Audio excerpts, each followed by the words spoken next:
जय हिंद मित्रांनो.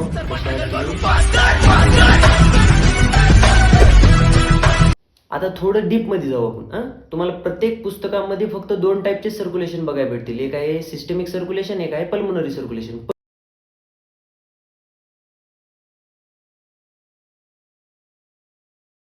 ह्या दोघांना सोडून पण अजून भरपूर अशी सर्क्युलेशन्स आहेत जे बॉडीमध्ये होतात, पण आपण ती इथं बघणार आहोत डीपमध्ये थोडं. काय होत नाही, नखरे करू नको. पाय आता काय व्हायला लागले. कोरोनरी सर्क्युलेशन म्हणलं की एक गोष्ट लक्षात घ्यायची, काय कोरोनरी ही एक आर्टरी आहे जे की सप्लाय करते ब्लड कोणाला, हार्टला. म्हणजे हार्टकडूनच रक्त निघाले आणि कोणाला सप्लाय करायला रक्त, हार्टलाच रक्त सप्लाय करायला. ह्या सर्क्युलेशनला कोणतं सर्क्युलेशन म्हणायचं, कोरोनरी सर्क्युलेशन. ह्याच्यामध्ये काय व्हायले पाय लक्षात घे. Coronary circulation supplies blood to the heart muscles. आता जसं मी तुला म्हटलं, त्याच्यानंतर काय व्हायला त्याच्यामध्ये, the coronary arteries branch from the aorta supplies oxygenated blood to the heart. आता बघ इथं काय व्हायले. आता बघ इथं काय व्हायले. हे तुझे ऑर्टा आहे. ओके, ह्या ऑर्टामधून 2 ब्रांच निघतात. ह्याला एक ही ब्रांच झाली आणि एक ही ब्रांच झाली. ओके, ह्या 2 ब्रांचला म्हणतात, एक आहे राईट कोरोनरी आर्टरी आणि एक आहे लेफ्ट कोरोनरी आर्टरी. ह्या मेनली काय करतात माहिती का, हार्टच्या मसल्सला ब्लड सप्लाय करतात. ओके, आता ह्यांच्यामध्ये काय झालं, ऑक्सिजन घेऊन जाईल ह्या आर्टरीज.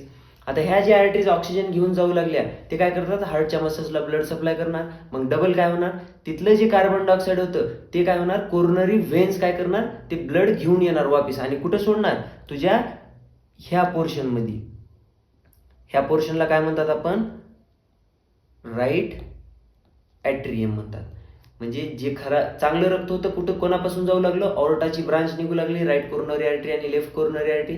नंतर ते रक्त चांगलं घेऊन जाऊ लागले. नंतर वापस कोण घेऊन यायला आता, कोरोनरी व्हेन्स घेऊन यायला आणि ते आणून रक्त सोडायल्यात कुठं, राईट ॲट्रियममध्ये सोडायल्यात. ही जी प्रोसेस चालू आहे, इथून जाणं आणि वापस ह्याच्यामध्ये येणं, जाणं वापस ह्याच्यामध्ये येणं, जाणं वापस ह्याच्यामध्ये येणं, ह्या सर्क्युलेशनला कोणतं सर्क्युलेशन म्हटलं जाते, कोरोनरी सर्क्युलेशन म्हटलं जाते.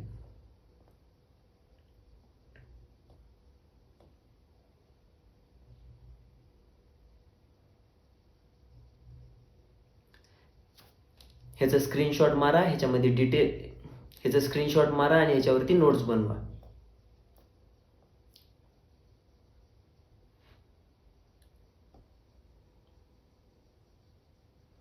आता इथं तुला एक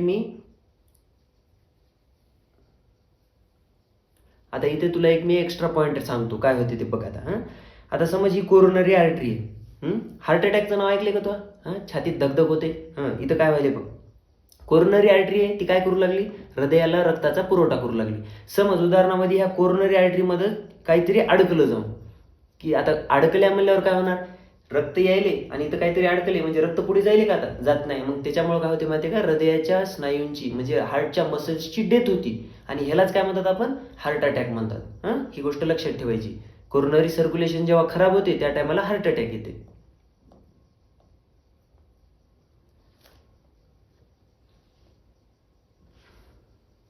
ती पॉइंट आहे ना, त्यामुळे फॅट आणि कोलेस्ट्रॉल जमा होतं.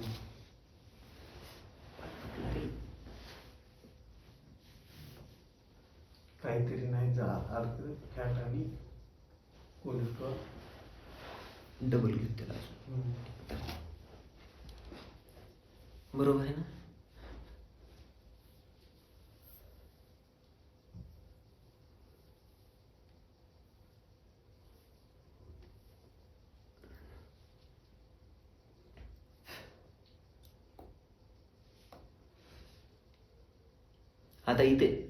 आता इथे तुला मी एक मजेदार गोष्ट सांगतो, ऐक काय व्हायला तर.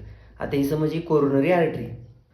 आता कोरोनरी आर्टरी, आताच मी तुला काय सांगितलं होतं, कोरोनरी आर्टरी हृदयाच्या मसल्सला काय करते, ब्लड सप्लाय करते. ओके, आता तू तुझ्या जिंदगीमध्ये कधीतरी हार्ट अटॅक नाव ऐकलं असेल ना, तुझ्या शेजारच्या पाजारच्या कोणाला तरी हार्ट अटॅक आलता, ते गचकलं, ते म्हणतात की नाही. तिथं काय व्हायला पाय. आता समज तुझ्या कोरोनरी आर्टरीमध्ये फॅट डिपॉझिट झाला. फॅट म्हणजे चरबी जी असते की नाही, तुझ्या अंगात जशी जास्त तशी चरबी, जशी जेव्हा शरीरामध्ये चरबी जास्त होईल ती काय होती माहिती का, आर्टरीजच्या मधामधून अशी साठायला लागते.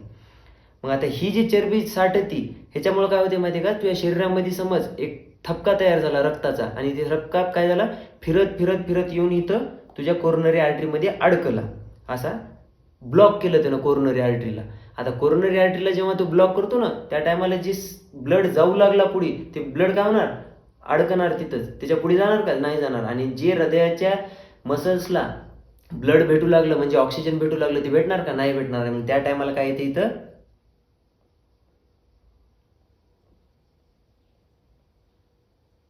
मग त्या टायमाला काय येते इथं, ह्याला आपण हार्ट अटॅक असं म्हणतात. त्यालाच आपण आपल्या क्लिनिकल लँग्वेजमध्ये मायोकार्डियल इन्फेक्शन म्हणतात, MI. हां, तर गुड्या नखऱ्या करायची नाही जास्त, हे लक्षात ठेवायचं, नाहीतर रिटा मोकळा होतोय तू. आता पहा आपल्याला पाहायचंय अजून एका प्रकारचं सर्क्युलेशन, त्याला काय म्हणतात आपण, पोर्टल सर्क्युलेशन. हे सर्क्युलेशन सांगायच्या आधी मी तुला सांगतो हे सर्क्युलेशन का महत्वाचं आहे. लक्षात ठेवा, जे तुम्ही जेवण करता ते जेवण काय होते तुमच्या पोटामध्ये जाते, पोटामध्ये जाऊन नंतर काय होते आतड्यांमध्ये जाते. आता मला सांगा तुम्ही, जर पोटामधलं जे अन्न होतं ते पचन झालं आणि पचन होऊन तुमच्या शरीरामध्ये गेलं म्हणजे त्याला काय म्हणतात तुम्ही, अंगाला लागले, खाल्लेलं. आता मला सांगा तुम्ही, जे खाल्लेलं अंगाला लागायले ते डायरेक्ट लागते का, त्याच्याजवळ ब्लूटूथ आहे का, की आला जेवण की डायरेक्ट ब्लूटूथनं ट्रान्सफर झालं, असं तर होऊ शकत नाही. मग काय व्हायला लागले तिथं, जे हृदयामधून एक आर्टरी निघाली ती आर्टरी काय करते माहिती आहे का, स्टमकला, तुमच्या इंटेस्टाईनला, तुमच्या पॅनक्रियाजला, जेवढे की डायजेस्टिव्ह ऑर्गन्स आहेत त्यांना काय करते, ब्लड सप्लाय करते. मग आता ब्लड सप्लाय व्हायला म्हणजे काय व्हायला तिथं, रक्त पोहोचायला. मग काय होते माहिती आहे का, जेव्हा तू गिचवतो ते जे पोटात जाते त्याच्यामधून जे अन्न ऑब्झॉर्ब केलं जाते ते रक्तामध्ये जाते. कुठं जाते, रक्तामध्ये. आणि ते रक्तामध्ये गेलेलं अन्न कुठं जाणार, तिथून जाणार ते लिव्हरमध्ये. तिथून कुठं जाणार ते, तिथून जाणार ते लिव्हरमध्ये. आणि ह्याच सर्क्युलेशनला आपण काय म्हणतात, पोर्टल सर्क्युलेशन. लक्षात घ्या, portal circulation carries blood from the stomach, intestine, spleen and pancreas directly to the liver. व्हायला काय लक्षात आलं की नाही, आता तू जे जेवण केलेलं आहे, जे अन्न तुझ्या पोटात गेलेलं आहे त्या पोटातल्या अन्नाला रक्त काय करते, ॲब्झॉर्ब करून घेते आणि त्या रक्ताला कुठं घेऊन जाते, त्या अन्नाला कुठं घेऊन जाते, तुझ्या लिव्हरमध्ये घेऊन जाते. आता मास्तर लिव्हरमध्ये घेऊन जायची काय गरज आहे, पूर्ण बॉडीमध्ये डिस्ट्रीब्यूट केलं तर सगळ्या अंगाला अन्न लागेल की नाही. तर बघ्या काय माहिती का, तुझं जे अन्न खातो तू ते अन्न कच्च्या स्वरूपात असते, ते पकलेलं नसते. मास्तर काही बोलतो तू, आम्ही तर कुकरमध्ये शिजवून खातात. तसं नाही रे बाबू, जे तू अन्न खायला लागलाय ते अन्न तुझ्या शरीरासाठी कच्च्या स्वरूपात आहे. म्हणजे त्याच्या शरीर त्याच्यावर काय करते माहिती का, केमिकल रिॲक्शन्स करते. आणि ते जेव्हा लिव्हरमध्ये जाते त्याच्यावर केमिकल रिॲक्शन्स होतात आणि त्याच्यापासून काय तयार केलं जाते, ग्लुकोज तयार केलं जाते. आणि त्या अन्नामध्ये जे काही घाण तत्व आलेले होते ते अन्नातून ते घाण तत्व काढून टाकले जातात आणि ते किडनीकडे पाठवले जातात, है ना. ह्याच सर्क्युलेशनला काय म्हणायचं आपण, पोर्टल सर्क्युलेशन म्हणायचं. बघा व्हायले कसं,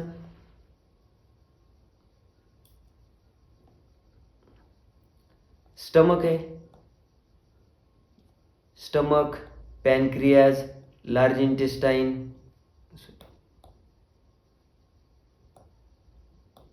स्टमक आहे, त्याच्यानंतर स्मॉल इंटेस्टाईन आहे, त्याच्यानंतर पॅनक्रियाज आहे, त्याच्यानंतर स्प्लीन आहे, त्याच्यानंतर अजून तुझं काय आहे, तुझं लार्ज इंटेस्टाईन आहे. आता ह्यांच्यामधून जे रक्त निघतो हे रक्त जातो कुठं, लिव्हरमध्ये जातो.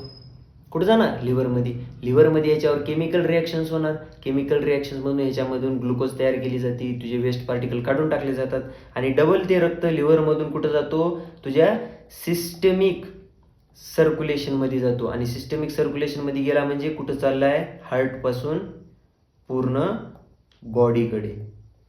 ह्यालाच काय म्हणतात आपण, पोर्टल सर्क्युलेशन म्हणतात. आता हे झाले पूर्ण नॉर्मल आपले जसे माणसं आहेत आपण ह्यांच्यामध्ये होणारे सर्क्युलेशन. आता एक सर्क्युलेशन असं आहे जे की मेलमध्ये होत नाही, फिमेलमध्ये होतं, त्याला म्हणायचं फिटस सर्क्युलेशन. फिटस सर्क्युलेशन म्हणजे बघा, फिटस सर्क्युलेशन मध्ये काय होते माहिती का, ह्याच्यामध्ये वुमन फिटस सर्क्युलेशन मध्ये काय व्हायले, फिमेल कडून ओके, त्याच्या पोटामध्ये जी बेन आहे, त्याच्या पोटामध्ये जे बच्चू आहे त्या बच्चूकडे काय जाते, ब्लड जाते. आणि ते ब्लड नंतर बच्चूमध्ये जाणार, बच्चूमधून वापस कोणाकडे येणार, फिमेलच्या हार्टमध्ये येणार.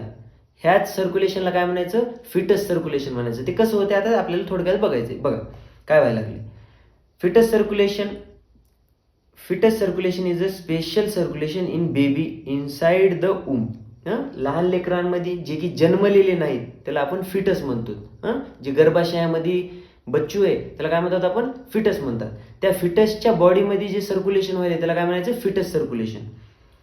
The foetus receives oxygen and nutrients from the mother's placenta. आता प्लॅसेंटामध्ये काय माहिती का, प्लॅसेंटामध्ये 2 वेन्स असतात आणि एक आर्टरी असते.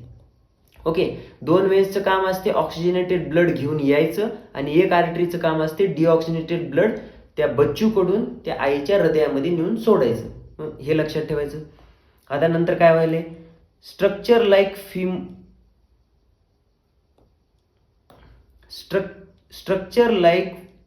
अरे यार हे पेन कोण चालली,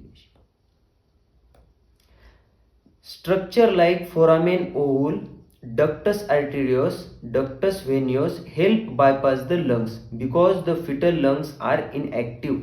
म्हणजे इथं काय गोष्ट कळाली मला, की जे लहान लेकरं असतात जे की आईच्या गर्भाशयामध्ये आहेत त्यांचं जे लंग्स आहे ते स्वतःहून रेस्पिरेशन करू शकतात का, करू शकत नाहीत. ते इनॲक्टिव्ह असतात. मग त्या टायमाला बेबीच्या बॉडीला तर ऑक्सिजन पाहिजे. मग ते ऑक्सिजन कुठून भेटणार, तर ते ऑक्सिजन जे आई ऑक्सिजन कन्झ्युम करायली त्याच ऑक्सिजन मधला एक काही पोर्शन लेकराकडे पाठवला जातो. त्याच सर्क्युलेशनला काय म्हटलं जाते, फिटस सर्क्युलेशन म्हटलं जाते. ओके,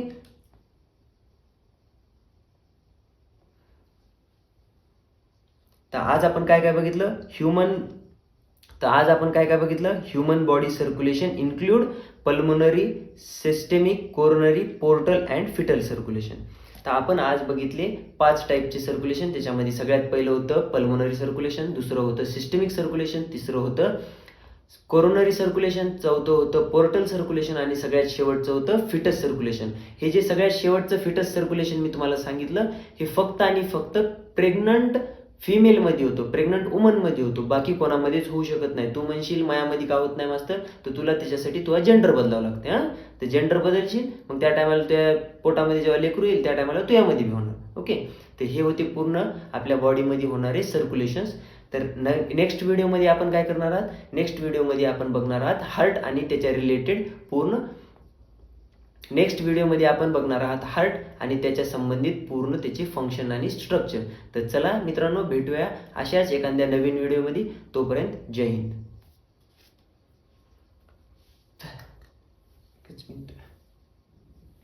34 मिनिटाचा झाला. 34 मिनिटात झाला का, बापरे मोठा झालेली. होत आहे कट कट करावं लागणार आहे ना.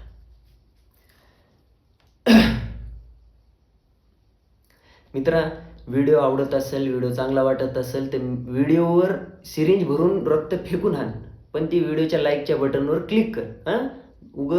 करू नको, ते लाईकचं बटन दाब आणि तुझ्या मित्रमैत्रिणीपर्यंत हा व्हिडिओ शेअर कर. जसं रील शेअर करतो ना तसा हा व्हिडिओ शेअर कर. चल बंद कर.